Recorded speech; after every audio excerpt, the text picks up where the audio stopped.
वर्गणी या घ्यायला गेल्यावर टोमणे चालू होतात आम्हाला. परत एवढं सगळं केल्यावर उत्सव करायला पैसे गोळा करणं, त्यानंतर लोक म्हणाले काय बाबा आमच्याकडनंच पैसे घेतले नाहीच करतोयस ना. हे सगळं गणेश उत्सव कार्यकर्त्याला ऐकायला लागतं, पण तरी पुढच्या वर्षी त्याच जोमात उभं राहतो ना.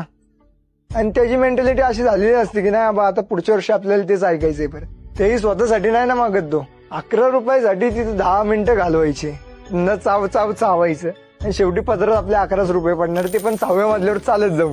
एवढे पेशन्स येतो आमच्या गणेशोत्सव कार्यकर्ते. वर्गणीदारांमध्ये पण कॅटेगरीज आहेत दादा. दरवाजा वाजवला, बेल वाजवला, त्याला आले का तुम्ही.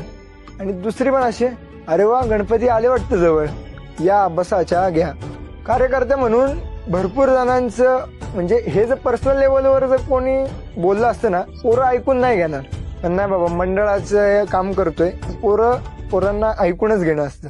घरच्यांचं सहन करतायत, बाहेरच्यांचं सहन करतायत, पोलीस जे रिस्ट्रिक्शन देत आहेत त्यातनं पण कसा मार्ग काढून जाता येईल हे बघतायत.